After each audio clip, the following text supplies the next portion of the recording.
So this is also similar for a lot of commentary when it comes to the hip hop scene in general. The old heads talking about, you know, mumble rappers and whatnot. It's the same kind of idea, but to a different extent, because hip hop is a very massively popular genre, whereas dubstep is still pretty niche. Phonk is even more niche. But like, it's the same kind of idea where like, oh, you know, these new rappers, they're not even making anything close to what the old shit was like, the roots of the genre was like. And all the new people listening to that stuff, well, that's what rap is to them. That's what hip hop is to them. And they don't pay any respect to what came before it, to what made what they're listening to possible. I think that it's totally fine and valid if you prefer Playboi Carti type so-called mumble rap shit to boom bap. I think it's fine if you prefer house funk to the original funk. I think it's fine if you prefer bro step to dubstep or even dub. However, I do think that people should go back into the roots of the genre and explore what came first, what set up the steps to get to that point. Because even if you don't continue to listen to it, even if you still rather listen to Cardi or whoever, you can do that, but you'll have a broader appreciation for the genre. So I've actually been listening to phonk music for a long time. That's P-H-O-N-K, not to be confused with funk music, F-U-N-K, which is also a bass genre. However, I first heard of it through, I believe, DJ Young Vamp's I'm on the Block, which is a nice little funk tune, which we won't be listening to here. And it's got a nice GIF from the Rare YouTube channel of some King of the Hill characters in the background, which is nice. This is the first song I ever heard in the genre, and DJ Young Vamp is a very popular producer in the scene. That makes sense. It was just in my recommended, I saw it, and I was like, okay, well, let's see what's that about. And it turns out that I really like the genre. I'm a big fan of the Memphis-inspired hip-hop beats that you'll find in funk, with all of the nostalgic sampling of media from the 90s, early aughts. For those of you who don't know, that's a brief synopsis of what you'll get. Essentially, what funk producers do is they will often take samples of vocals from other popular hip-hop songs. This one in particular, I believe, samples a Smoke Perp track, but there are like widely used samples for funk music that a lot of people use and make their own thing with. And essentially you take those lyrics that you've sampled and then you build an instrumental around them, which is helpful in a lot of ways. So I've dabbled in music production myself. I first tried when I was in middle school. I wanted to make drum and bass, and that didn't work out because I got ADHD and whatnot. And then I was trying to self-teach. And then a couple of years ago, like 4 or 5 years ago, I also wanted to make hip-hop and trap beats to sell as a side hustle because, you know, I can't do anything because I want to do it and I have passion for it. I have to do it for money because I live in a society where I need money to live. And I didn't want to have to work my day job anymore, so I thought that might be a cool way to make some extra money on the side and eventually stop having to work my day job. That didn't work out because ADHD depression. Once again, self-teaching a digital audio workstation like FL Studio, a pretty big task, kind of insurmountable for a person like me, apparently. But anyway, it's really helpful, I think, the funk genre. I think it's really cool for the fact that a lot of people that specialize in instrumentals that don't have vocal talent on their projects that much, where they're just making the beats and maybe they sell them or give them away for free so that other people can use them and be like the vocal talent on them. But the problem with that is that those songs are not going to be as mainstream accessible than ones that have lyrics on it. Not everybody's like me. Not everybody's a based, Giga Chad, instrumental, beat-pilled freak of nature like I am and prefers to listen to music without lyrics in it at all. But, you know, it is what it is. So the really cool thing about funk music is that you can make your beat and then fit in lyrics from other popular songs, like the Migos are sampled a lot, etc., etc. And that can help bring more normies, more people that aren't usually just listening to instrumentals and beats on their own. It can help them stay engaged with the song and also enjoy the genre. And it's also good for SEO because you can add the person you're sampling to your tags and your metadata and all that kind of thing. So I think it's a really cool genre for that purpose. And essentially the lyrics become another instrument in the track, in the mix, rather than the focal point, which is usually how I like vocals being used. I don't like a lot of music, except for rap and hip hop, usually, that have a heavy focus on vocals. I more so enjoy when vocals are sampled in the broader mix of a song and essentially used like another instrument. So I did not know this because I'm not a beta soy lord low T wiener, but apparently Spotify is killing funk, and I think I know why. This might be one of the reasons, this recommended video right here. So like, I don't use Spotify. If I can buy my music and have the physical files on my desktop, PC at least, that's what I'll prefer to do. So I buy a lot of my music from Bandcamp, which is usually a lot of independent artists as well. So it's nice to support them that way. And I get the actual files. So like I have a Fubar 2000 that I use to listen to things frequently. That's all just stuff on my PC. And if I do stream things, it's on YouTube. But apparently Spotify is killing phonk. And I think I know why, but it'll be interesting to see what's up. So let's get into it. This is Yokai's How Spotify is Killing Phonk. What does phonk sound like? Does it sound like this? Yes. I don't know how much I can Like listen this. to. No. Well, actually, so to answer your question, they're both technically phonk. The thing is that this one is actually a subgenre of phonk, usually referred to as house funk or drift funk or some stuff like that. I think house funk is a good name for it because it's got some of the house vibe. Maybe like you could use a different thing from house because it's not exactly house inspired. It's kind of like techno-ish, but it's a subgenre. The first one he posted, the DJ Smokey track here, DJ Smokey, a big name in the scene, that's actual funk music. That is where it started. The Memphis-inspired hip-hop instrumentals. They're both funk, but, you know, we'll get into it. But I like both, to be fair. I've just found the original funk first, and I found house funk a lot later, but I'm still fine with it. It's a different vibe. Depending on when and where you discovered funk, the answer could go either way. If you're like me and you discovered funk through SoundCloud a few years ago, you'd probably say the first track best represents funk. But if you're like the millions of listeners who have discovered funk through TikTok, you'd probably go with the second one. Yup. Since 2020, Russian producers have been going viral on TikTok with their distorted cowbell-heavy take on the funk genre.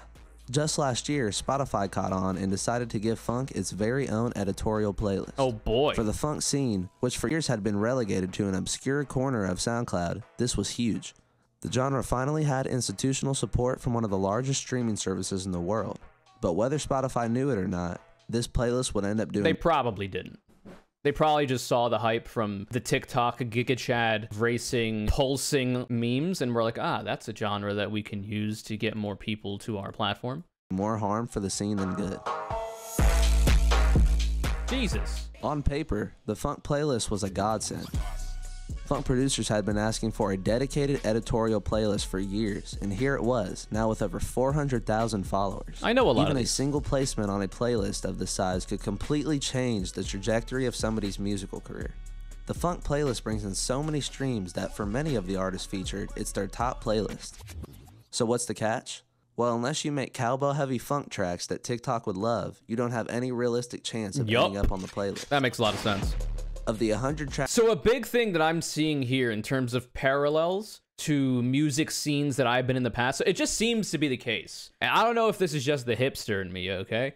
But it seems to be the case that I start listening to, just because I'm usually looking for more underground stuff, I'm usually looking for smaller producers, which is why I use Bandcamp a lot, and all that kind of thing. I'm usually finding things, styles of music, genres of music, that eventually end up exploding into popularity later on. This has happened a lot. So this happened with like the trap flavor of the instrumentals used for hip hop and rap specifically. I was listening to a lot of trap themed instrumentals way back before that became literally the flavor for hip hop and rap music in the mainstream, and a lot of other music, because, you know, hip hop has infected literally every genre, and it should, because it's the best one in my opinion. But anyway, I just happen to find these things a lot. So when it comes to the parallels that I see here, where house funk is now being seen as like, oh, that's what funk is. That's the main thing because that's the most popular one. That's the one everybody recognizes. And now Spotify has decided to make its own editorial playlist for it. But the old funk, the first original, the roots of the genre, like DJ Smokey, like DJ Young Vamp, like Roland Jones, who happens to be my favorite, those people are being less seen, getting less exposure. And yeah, exactly, Skeleton. It's a lot like what happened with dubstep. So for those of you who don't know, if we go back to the beginning of the video and you ask like, oh, what does dubstep sound like? You're probably going to think of two robots fucking. Like how maybe Excision or Datsik used to make, but more likely something around what Skrillex would make. You know, how did they go? Call 911 now. You know, that kind of shit. And it's not that, actually. If you go back to the roots of what dubstep started as, and you listen to those songs, people like Scream, Mala, Benga, Burial, etc., it sounds nothing like what Skrillex is making. It's almost like those are different genres. Some may say sub-genres. So what Skrillex and Borgor and a variety of other people seem to make is brostep. That's the name that it's been given in the scene anyway. There's also regular dubstep, the roots of the genre that people like Scream, etc. were making. And even before that, there's dub, which is what dubstep came from. And then there's an in-between between dubstep and brostep, which is called tear out, which is in the middle for the way that it sounds. So what Skrillex is making is actually a sub-genre of what dubstep is. But because of Skrillex's mainstream popularity, the fact that he rocketed into stardom, like dubstep started being put in commercials on mainstream television, it was the flavor for a long time. Everybody now then associates dubstep with Skrillex,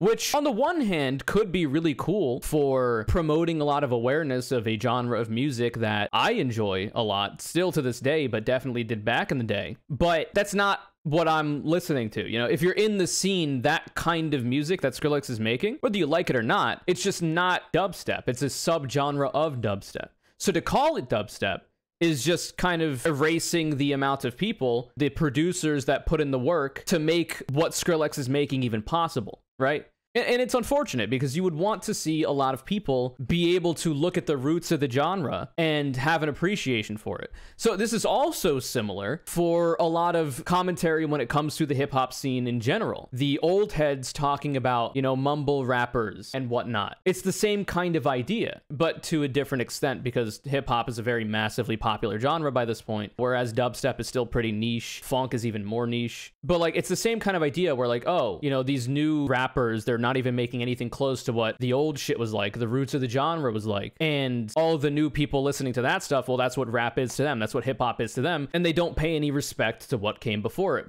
to what made what they're listening to possible. I can understand these critiques. Now, I like both. Like, I was listening to boom bap hip hop before I was listening to the new shit like Playboy Cardi, whatever. I have appreciation for both. But the reason why is because I've listened to both. I think that it's totally fine and valid if you prefer, you know, Playboy Cardi type so-called mumble rap shit to boom bap. I think it's fine if you prefer house funk to the original funk. I think it's fine if you prefer brostep to dubstep or even dub. However, I do think that people should go back into the roots of the genre and explore what came first, what set up the steps to get to that point, because even if you don't continue to listen to it, even if it's not like your favorite, if you'd still rather listen to Cardi or whoever, you can do that, but you'll have a broader appreciation for the genre. You'll be like, oh, this is what's being referenced here. Oh, this is the same kind of sound that I'm hearing in the newer shit. That's probably where it came from. To have that level of respect for the foundational figures in the genre of music you're listening to can literally only enrich your experience listening to it. You will not be any worse off for having gone back to the roots of the genre and explored what made what you're listening to now possible. You can only benefit from it, and I think people should. The problem is that people don't. And the problem is, you know, obviously as we're seeing here, services like Spotify will be like, oh, well, this is funk. And they're not going to give, you know, the due respect to the people that made this genre of music even possible. It's really unfortunate because I think people are missing out on a genuinely good genre of music for all of the three that I mentioned.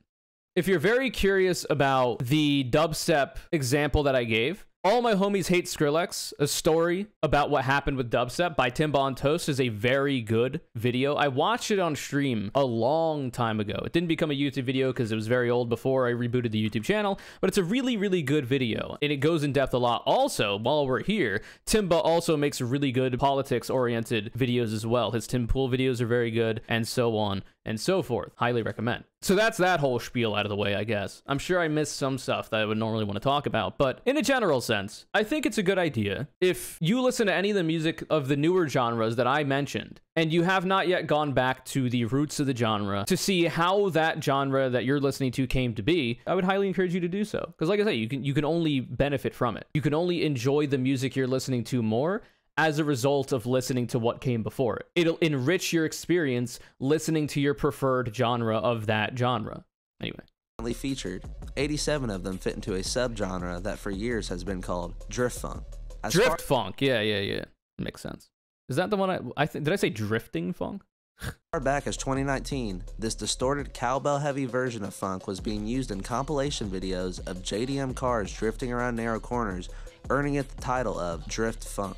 But of course, the average TikToker isn't aware of this subtle distinction. And it's very clear, by the way, that you can tell this is a derivative genre from the original funk because it's still using the same vocal samples. In fact, it's using a lot of the very classic and standard vocal samples that a lot of people in the original funk genre are using all the time. It's very clearly inspired from it. Like even more so clearly inspired and derivative of funk as then like brostep is of original dubstep, because brostep is so much further away in terms of the soundscape from original dubstep.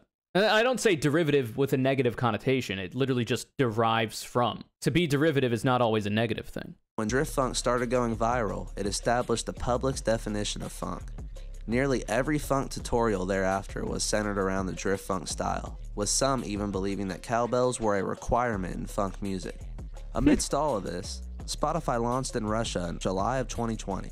Millions of Russians flocked to the platform to stream their favorite funk artists, giving a noticeable boost to funk's popularity on Spotify. Drift funk benefited not only from this influx of Russian listeners, but also its recent meteoric rise on TikTok, giving it a competitive edge over the other styles of funk. Now, think about this from a perspective of a Spotify... Which makes a lot of sense, by the way. So, like, you could think, like, oh, well, why didn't original funk pop off on TikTok? Like, why aren't people using those songs for their TikTok compilations? Well, I think the very obvious reason is that regular funk, as I've been referring to it, but funk, has a lower BPM. House funk or drift funk has a much higher BPM, and because TikTok is centered around very fast consumption of media, like it's very short clips that do very well, it's low attention span type shit, obviously higher BPM stuff is going to catch the attention of people and hold the attention of people more for the duration of that shorter track. And generally speaking, the meme is funny. Like the meme with like the Giga Chad or the grind set type memes with the drift funk in the background, I find it funny. But I also like both the subgenre drift funk and funk. You've never heard of funk before, but it's blowing up on TikTok and generating millions of streams on Spotify, particularly from Russian listeners. With that in mind, Spotify's next Some say the worst thing the Russian government has ever done. Just kidding. Actually make a lot of sense. Just 10 months after launching in Russia, Spotify announces the funk playlist in May of 2021. Knowing how many Russians have flocked to the platform for this type of music, they decide to target Russian listeners specifically, announcing the playlist via Spotify Russia. In preparation, Spotify hires someone to research the origins of the genre, attaching a short write-up to the announcement. Oh, damn, and they still fucked it up? Oh, at least, okay, never mind. Excuse me, I paused too much. Directly mentions some of the forefathers of funk, including 3-6. Russian listeners can't use Spotify anymore? Is that actually real? That doesn't surprise me. I was going to say, this video came out. When did this video come out? February 2nd, 2022. So it came out post that, right? It came out post Russia's invasion of Ukraine, right? Regardless, I was going to say 2020. Like, huh, interesting.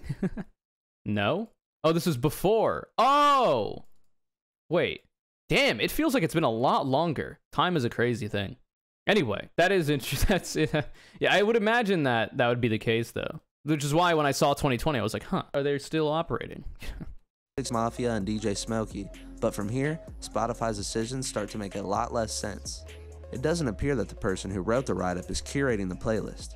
I say this because, while DJ Smokey is mentioned in the write-up as a pioneer of the genre, he hasn't been featured on the playlist once. DJ Young Vamp as well.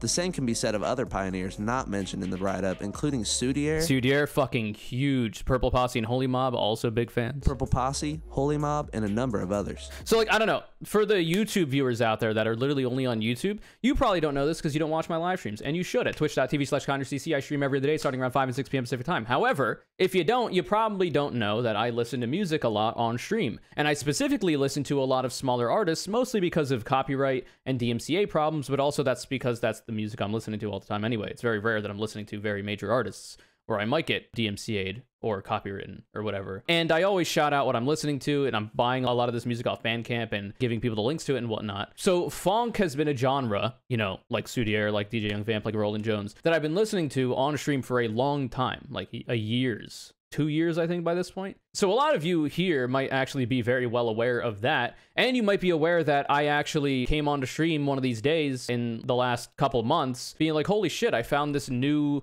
subgenre of funk music called house funk, and I think it's pretty good. I think it's pretty chill. And then I played it, and people were like, oh my god, this sounds like the meme music. This sounds like the TikTok music. And I'm like, what? I just saw it randomly in my recommended from this channel, Cursed Devil, Cursed Evil. And I clicked it and I was like, huh, that's interesting. I found it from an aggressive funk mix as well. Yeah, I found it from this one, 1 hour aggressive funk. Not even the drift funk. There's some of that in there too. But yeah, I was like, what are you talking about? Like, I thought this was like a fairly new thing, and it is. It's just funny to me. Like, people knew it from the TikToks as like the meme song. Even though the songs that I was playing weren't necessarily that, it is a fact that a lot of drift funk music sounds very similar. Though it's also true that a lot of funk music sounds very similar as well. But there are some standouts out there. From the beginning, the funk playlist has almost exclusively featured drift funk, particularly drift funk tracks that have gone viral on TikTok. Makes sense. And that would make sense too, right? Like, if you're going to put the most popular tracks of the genre in the playlist, because it's going to get you the most plays because people are going to be familiar with it. And if you've mislabeled the genre in this way, then, you know, that's how it's going to work out. So, it's easy to see why the funk playlist has been fraught with controversy since its creation.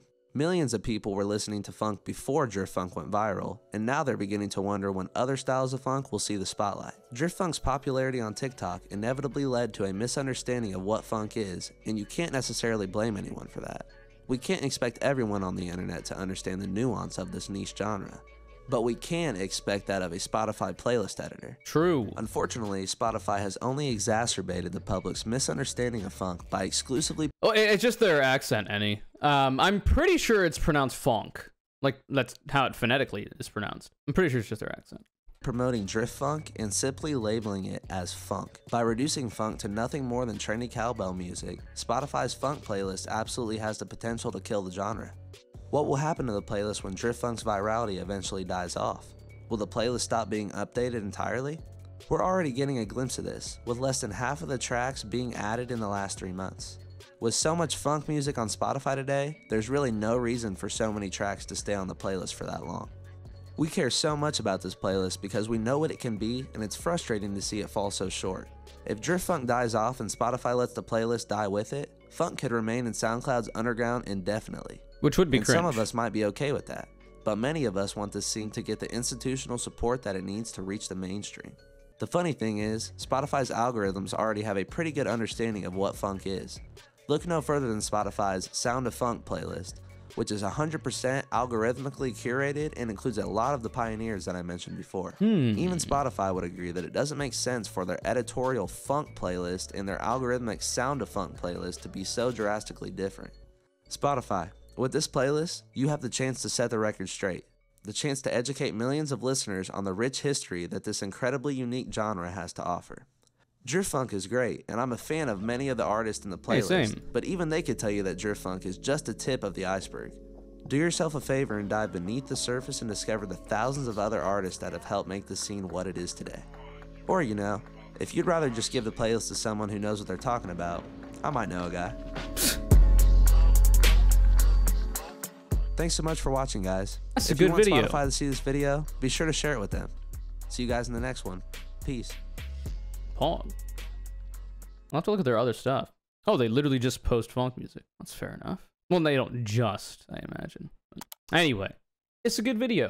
And like I said before, the major takeaway, if you like a genre of music, maybe do a little bit of digging into where that genre came from, unless it's like some spontaneous creation that has literally never been done before, which seems difficult to do in this day and age. I mean, it's always possible. And you literally will only feel better. You'll only have a better understanding of the music you're listening to, and you'll only be able to appreciate it more. When you're listening to your house funk music, if you prefer that subgenre, then if you went back to the original funk music and you listened to it, you'd be able to pick up on what's being referenced, how house funk has come from that genre, and I don't know how that can make your experience any worse. It just seems like it would be better.